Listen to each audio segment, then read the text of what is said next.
اچھا، یہاں دو بیان ہیں، ان دونوں کو میں اکٹھا کر کے پڑھنا چاہوں گا۔ سلمان اکرم راجہ کا بیان ہے، سورس میرا سیاست ڈاٹ پی کے ہے۔ خان صاحب نے آج بھی قومی یکجہتی کی بات کی ہے۔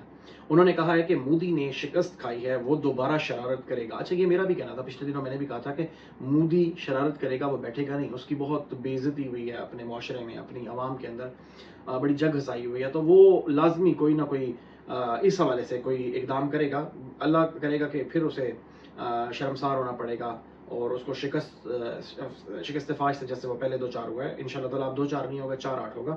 تو اس لیے قوم کو اتحاد کی ضرورت ہے۔ وہ دوبارہ شرارت کرے گا، اس لیے قوم کو اتحاد کی ضرورت ہے۔ 2/3 اکثریت والی پارٹی کو باہر رکھ کر کسی صورت اتحاد پیدا نہیں کیا جا سکتا۔ یہ کہنا تھا سلمان اکرم راجہ کا۔ اچھا، ایک بیان ہے خان صاحب کا، یہ بڑا اہم بیان ہے۔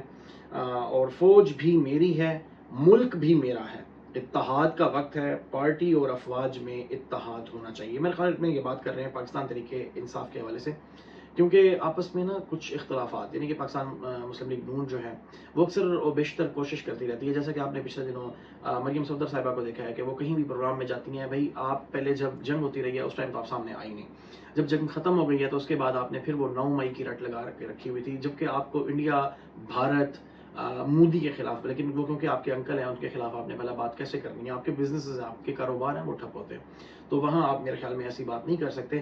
یہاں عمران خان کی بہت خوبصورت بات ہے، فوج بھی میری ہے، ملک بھی میرا ہے، اتحاد کا وقت ہے، پارٹی اور افواج میں اتحاد ہونا چاہیے۔ اور میرے خیال میں یہ انسٹرکشنز تھیں ان کے پاکستان تحریک انصاف کے جو لیڈرشپ ہے، جو قیادت ہے جو باہر ہے، کہ فوج کے ساتھ اچھے معاملات، ویسے یہ ہونے بھی چاہیے، کسی بھی جگہ پہ معاملات اچھے ہونے چاہیے، لیکن جیسا کہ پہلے بھی ہم کہتے رہتے ہیں، بات کرتے رہتے ہیں کہ آئین کے مطابق جو ان کی ذمہ داریاں ہیں، جو ان کی ڈیوٹیاں ہیں، وہ احسن طریقے سے نبھائیں، اور جو سیاستدانوں کی جو ڈیوٹیاں ہیں آئین کے مطابق، کسی کو بھی آئین سے تجاوز نہیں کرنا چاہیے۔ یہ ہم فرسٹ ڈے سے کہتے آ رہے ہیں اور کہتے رہیں گے۔